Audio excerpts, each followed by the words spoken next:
A team that has recently won a national championship, of course, the Clemson Tigers, 2018 national champions. And joining us to talk about Clemson, Dabo Swinney, and a whole lot more. Anna Hickey does an outstanding job, longtime beat reporter of the Clemson Tigers for the 247Sports.com Clemson website.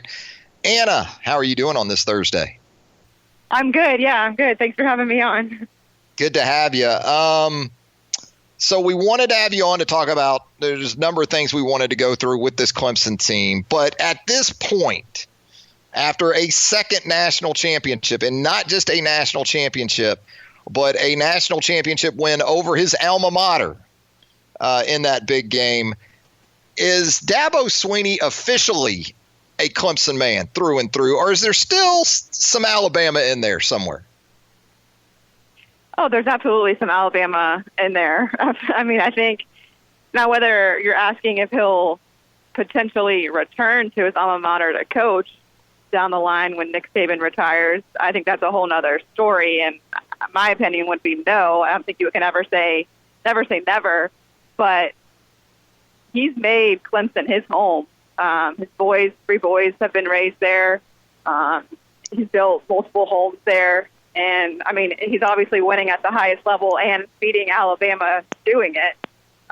But, yeah, to answer your question, he definitely has Alabama in him. I remember last year he had the local media over to his house for a preseason dinner, and he was showing us his backyard, and he was telling us about some of the plants there that are indigenous just to parts of Alabama where he lived, and he had them brought specifically to his house just because it reminded him of Alabama. So that right there, I think, shows you just how strongly he feels about his native state. What was your reaction to the Alabama clause in his newest extension? Yeah, that was something that caught my attention right away. Obviously, Clemson knows that Alabama might come knocking down the line. And, I think we asked the athletic director, Dan Radakovich, about it, and he kind of smiled and said, this wasn't some big obstacle in his contract that we had tried to get past Dabo and his agent. Dabo, he liked it in there. So, yeah, I mean, Clemson's not dumb. They know that could potentially happen, and that, Dabo obviously has strong ties to the program. But I think right now, I would really be surprised if anything happens.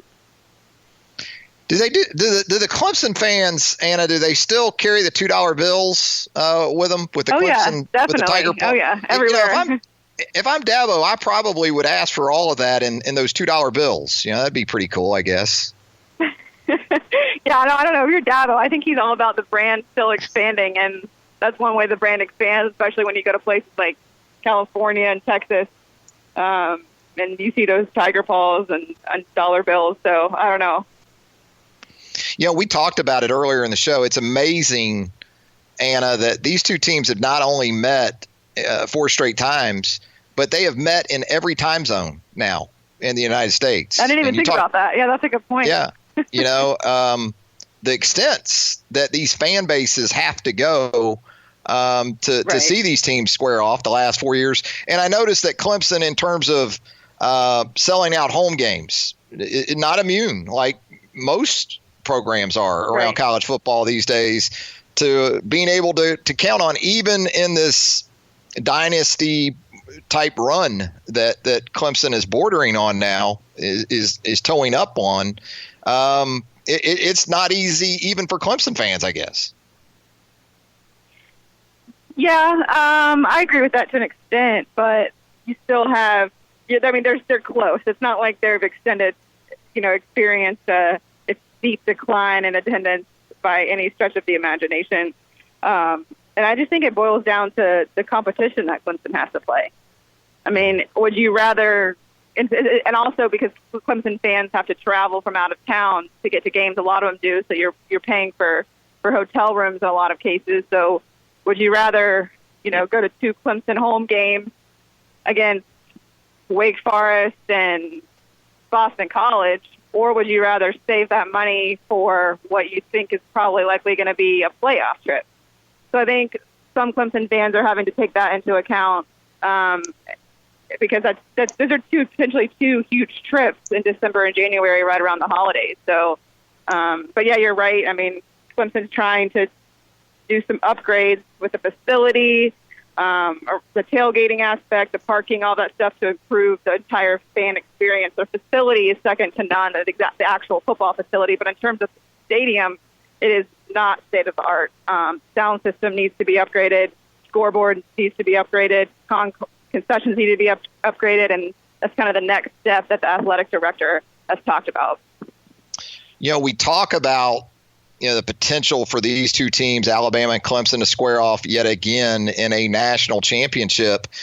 But when you look at the layout for the 2020 college football playoff, there's really a race for that one seed if you're Alabama or Clemson, because as we talked about, the travel and the expenses and everything involved, the difference in being the 1 or the 2 seed this year, if you're Clemson or Alabama, likely means you're not in Atlanta for a semifinal. You're in Glendale, Arizona. And I know Clemson has experienced that in the last couple of years a couple of times.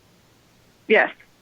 So, yeah, you're right. And then what happened this past year, wasn't it that I've already forgotten? Alabama, they could have gone to Dallas, but didn't the committee kind of overrule that?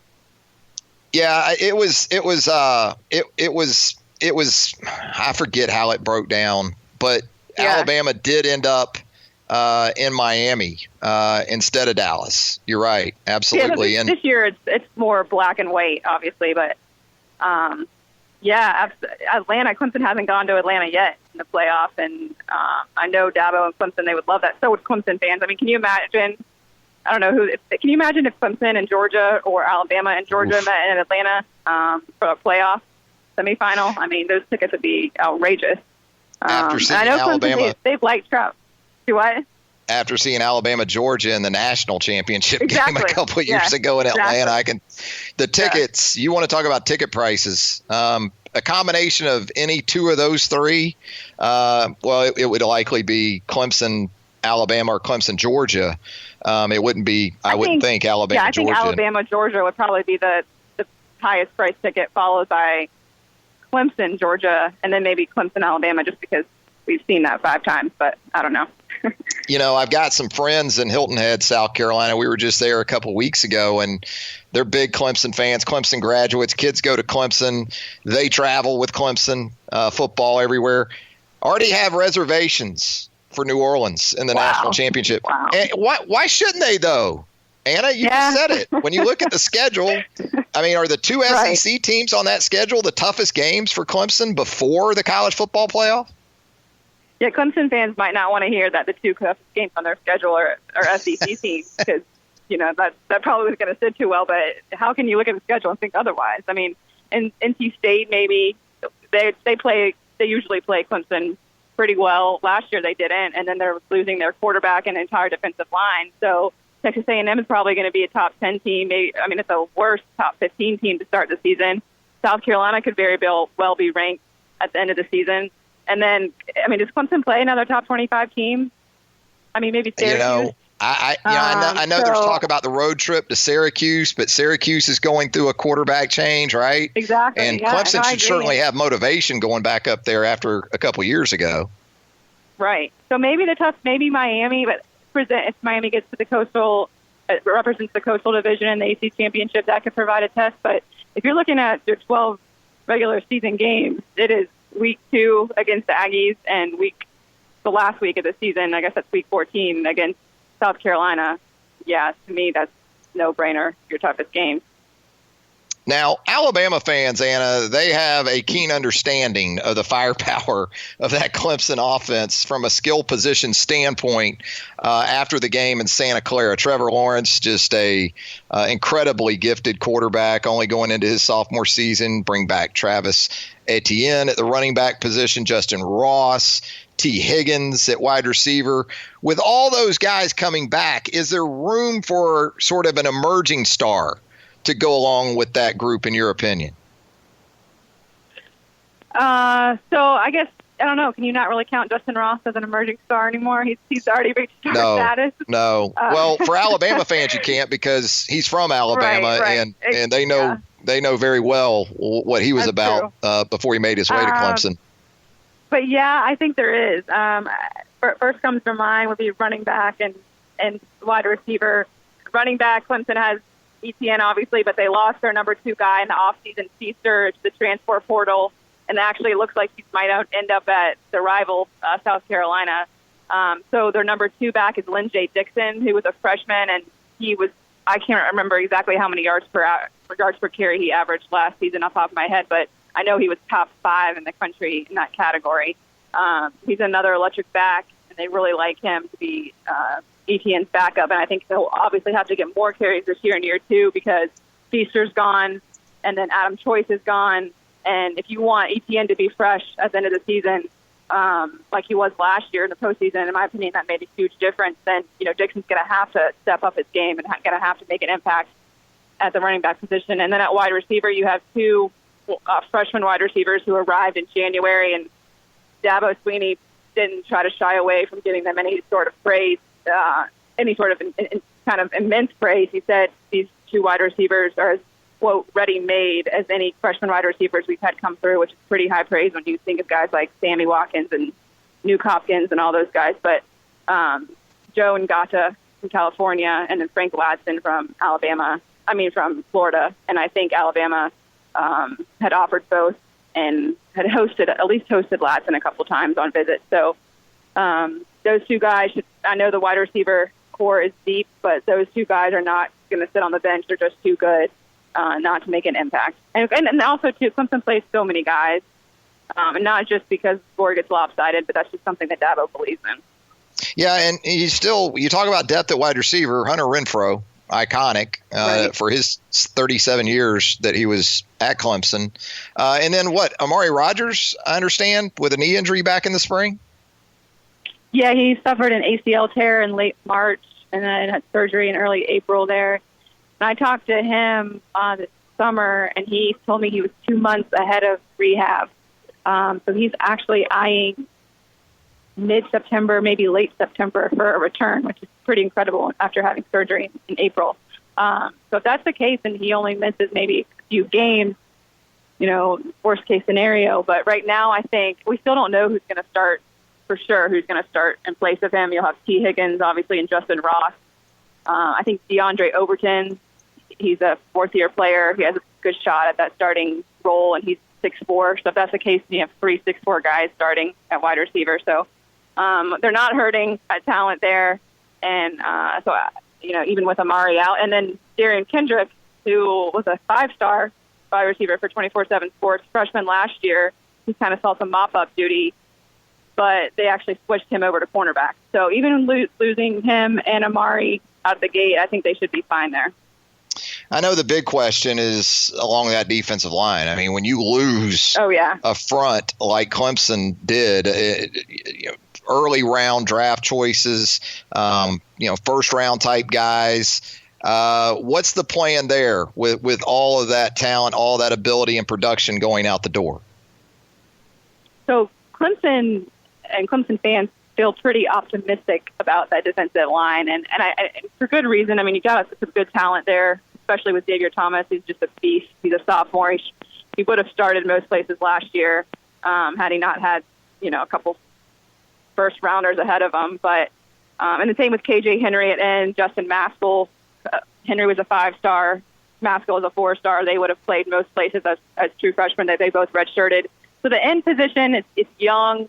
But there's definitely talent there. Now, I think that the tackle is I'm not sold on that right now, especially because the projected starters, Niles Pinkney and Jordan Williams, they both missed all of spring ball with injuries. And Dabo told us that the last time we talked to Dabo was the end of spring, and he kind of gave a timeline of, we hope to get him back by the start of fall camp. I don't have an update on that right now. We'll talk to Dabo next Tuesday, and that'll be the first question that I ask is kind of what that timeline looks like, because Clemson had to rep a true freshman, a mid-year enrollee, Tyler Davis, who arrived in January. He received first-team reps at nose all spring because they just didn't have enough bodies. And Tyler Davis held his own and did well, but, I mean, that's you can't expect to really win with him all season long, especially with not very much depth behind him. Because Clemson, as Alabama fans know, they like to rotate a lot along the defensive line to keep their guys fresh. So I don't know whether you will see more 3-4 fronts this year just to kind of take advantage of more of the end talent that Clemson has. I don't know, but that's definitely something that I don't think is totally squared away at tackle. So, Anna, we leave you with the expectation that we'll see you sometime down the road. I mean, it's kind of the unscheduled, scheduled game, right? Right, exactly. Well, as always, you knock it out of the park there with your Clemson coverage on the 247sports.com network. If you don't already, give Anna a follow on Twitter at AnnaH247. Anna, have a great season. See you down the road. Yeah, thanks for having me. Yeah, talk soon. Bye.